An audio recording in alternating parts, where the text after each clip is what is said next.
Hey everyone, welcome back to Penny to Millions. Today we're going to break down the Indian Budget 2025 and see how it affects you, especially if you're a middle-class family.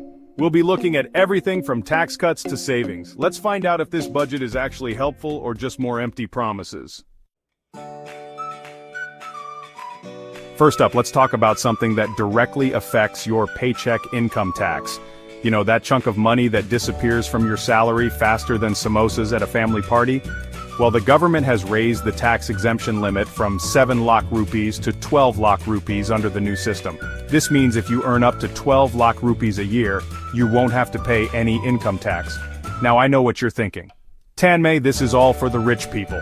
But wait a minute, my friend, even if you earn a bit more than 12 lakh rupees, say 15 lakh rupees, your taxes will still be lower. Think of it like a mini bonus, courtesy of Modi. And what do we do with bonuses? We spend them. You can use this extra money to invest, pay off loans, or just enjoy life a little more. Imagine finally getting that fancy coffee machine you've been wanting, or taking that family vacation you've always dreamed of. This tax break is like that friend who always chips in a little extra when you're out together. A true blessing. Have you been dreaming of buying your first home? That amazing feeling of finally moving out of your parents' house, even though you love them dearly? Well, the government has introduced lower interest rates for home loans up to 50 lakh rupees.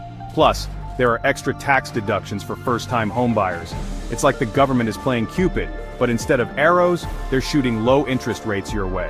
This means your monthly loan payments will be smaller, leaving you with more money in your pocket. You can finally stop checking your bank balance with fear in your eyes.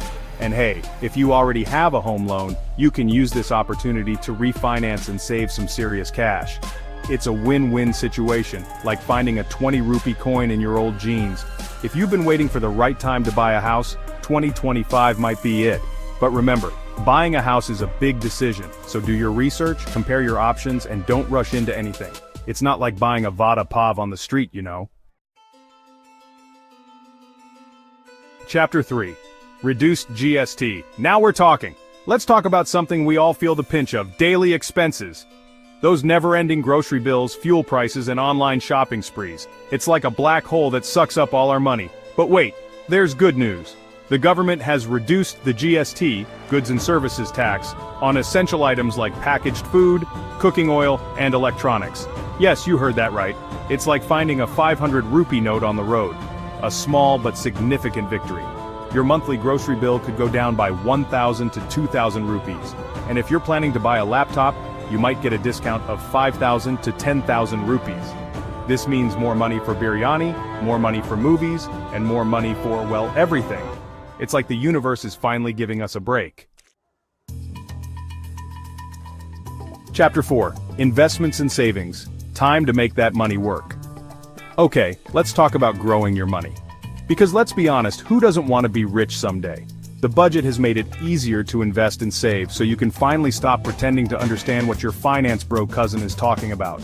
We're talking higher interest rates on PPF, Public Provident Fund, and EPF, Employees Provident Fund, tax-free bonds for infrastructure investment, and new incentives for SIP, Systematic Investment Plan, and mutual funds. It's like the government is playing a game of Temple Run with your money, except instead of dodging obstacles, they're collecting coins.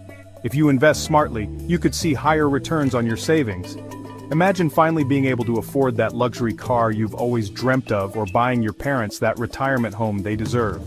This is your chance to make your money work harder than you do. Chapter 5. Education and Healthcare. Healthy body, wealthy mind.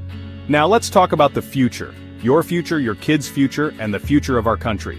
The government is investing heavily in digital education and healthcare, because a healthy and educated population is a happy and productive population. We're talking smart classrooms, online education, AI-powered diagnostics in government hospitals, and free health checkups for families earning below 10 lakh rupees annually. It's like the government is finally realizing that investing in people is just as important as investing in bridges and roads. This means better schools, better hospitals, and lower medical expenses for the middle class. So, the next time your kid asks for a fancy private school, you can tell them, "Beta, government school is the new cool." Outro Budget 2025, it's good, but, so, is Budget 2025 good for the middle class? Yes, but with some caution.